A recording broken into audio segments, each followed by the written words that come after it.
Assalamualaikum warahmatullahi wabarakatuh. Pada kesempatan kali ini perkenalkan kami dari kelompok 5 yang beranggotakan saya sendiri Muhammad Hasan Abdillah dengan NIM 17 dan rekan saya Angger Sidpiandoko sebagai videografer dengan NIM 11 akan melakukan bersama kami Bapak Triana Waston Muhammad SPD. Oke. Mohon Bapak jabatannya. Ketua Umum Pimpinan Cabang Muhammadiyah Jepara. Asal pimpinan. Alamatnya Pak? Alamat ya, Jepara. Langsung ke pertanyaan yang pertama ya Pak.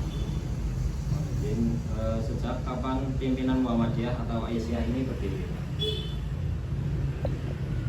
Kalau ini berarti sejarah ya? Iya. Sejarah berdirinya PCM Haji Barang ya? Kalau PCM Haji Barang itu secara SK itu tahun 1928 sebelum merdeka. Perkembangannya dibawa oleh keluarga, pertemanan.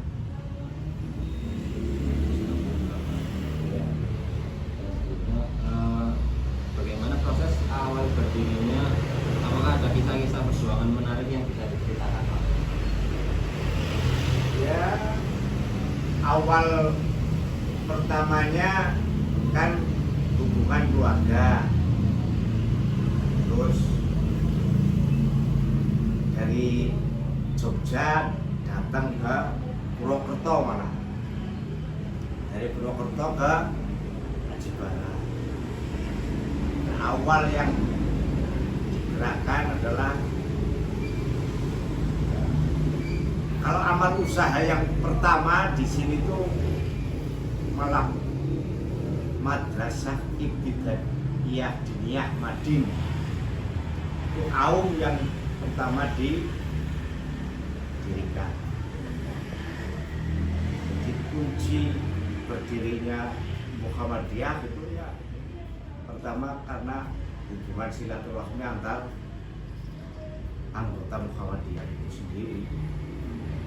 Kalau dilihat dari kesimpulannya, yang kedua dari keluarga,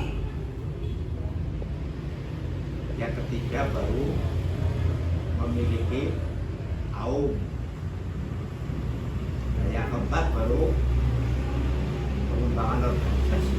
Nah, kunci di Haji Barang itu adalah gerakan tablignya. Itu kunci dari dulu sampai sekarang. Kalau tablignya mati ya udah.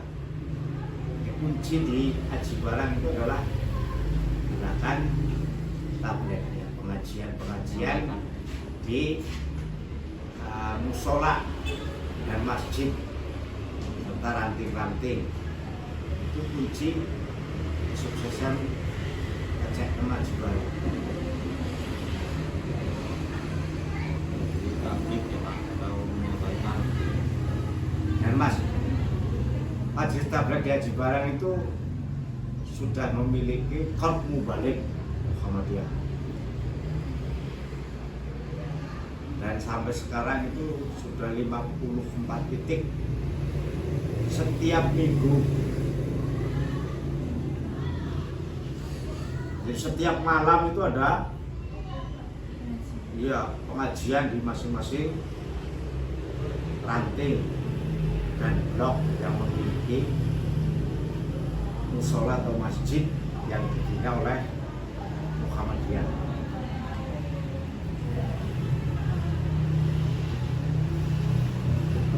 Pertanyaan selanjutnya Pak, apa yang mendorong pendirian? Ya jelas pendiriannya tak sama, menjunjung tinggi menegakkan agama Islam. Itu alasan utama. Kita memang bergerak di Muhammadiyah kan hanya satu visinya, menjunjung tinggi dan menegakkan agama Islam.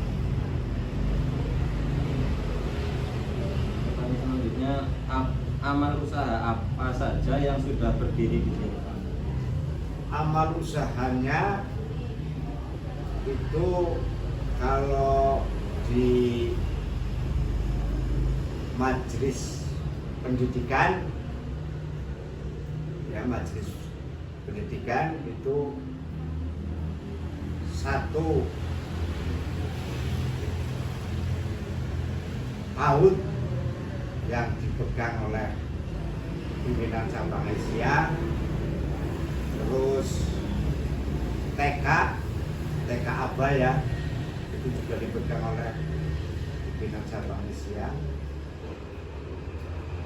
MIM Madrasah Ibtidaiyah Muhammadiyah itu di bawah pimpinan apa? Majelis Dikdasmen dan PNM. Itu di cabang Aji Barang MIM itu ada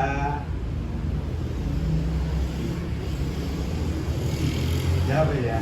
MIM. Ada dua, satu di Aji Barang, yang kedua di PRM Tambakan. Terus SMP Muhammadiyah di Aji Barang. Terusan SMK Muhammadiyah 1, SMK Muhammadiyah. Itu kalau yang ada di Dikdasmen. Kalau yang ada di PNF-nya, pendidikan non formal, PNF itu kan pendidikan non formal. Sekarang di PRM Banjarsari itu ada dua, PKBM Tunas dan SLB Al-Walidah. Itu yang non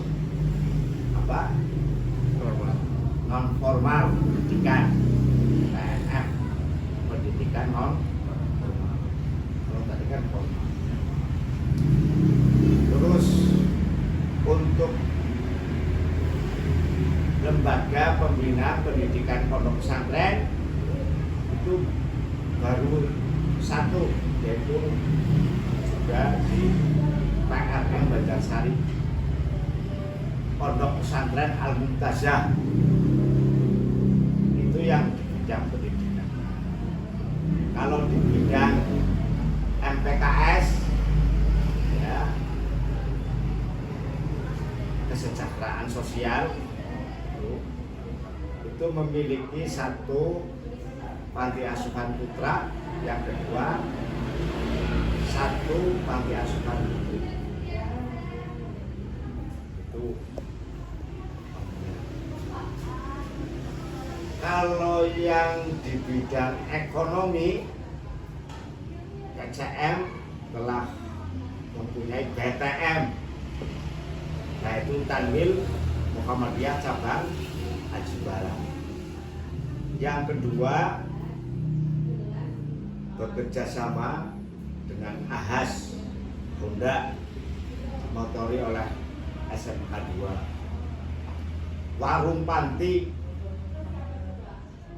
itu ada di sana. Itu kalau di bidang ekonomi. Bahkan sekarang sudah berkembang, ada Jatam, ada UMKM Bakulmu. Itu kalau di bidang ekonomi.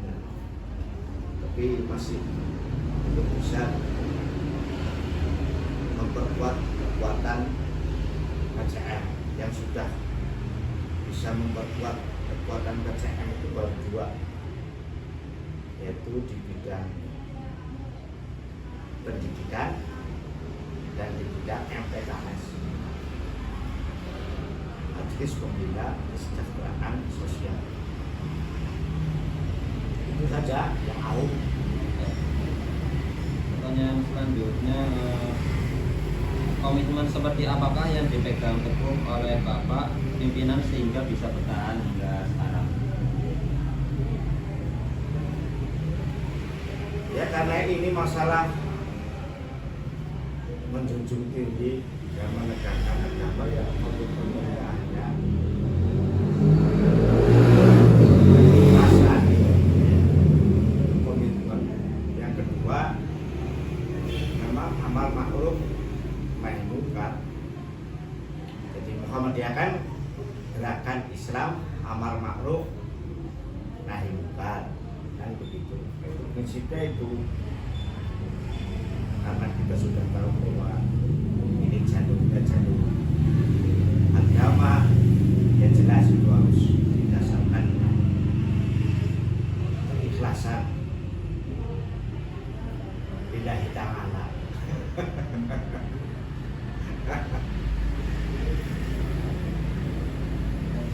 Menurut Bapak, apakah perjuangan dakwah ini perlu dilanjutkan dan mengapa?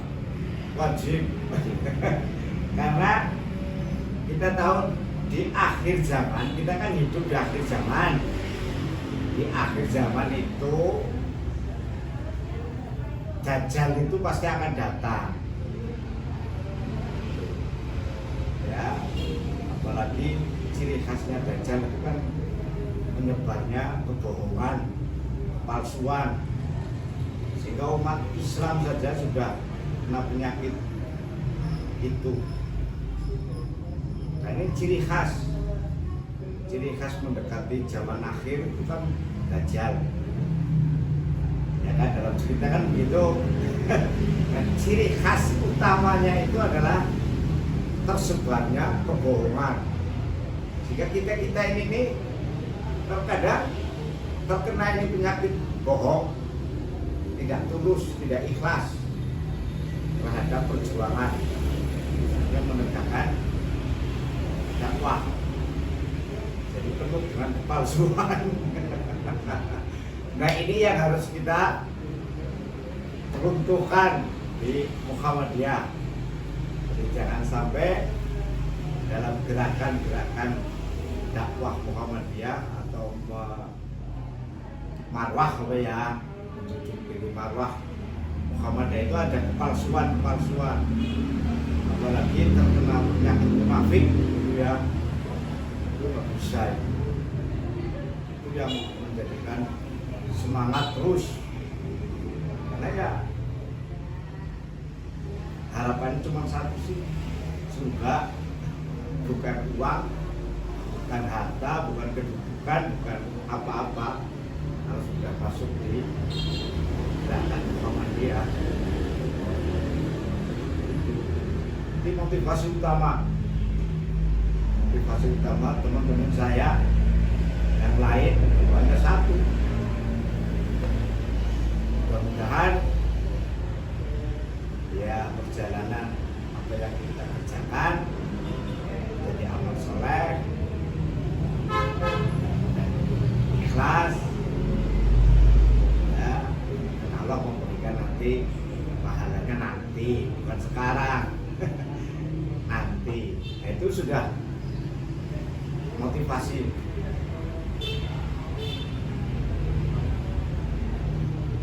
Pertanyaan selanjutnya, dan pesan apa yang mesti dipegang untuk calon kader penerus perjuangan dakwah di daerah sekitar Bapak?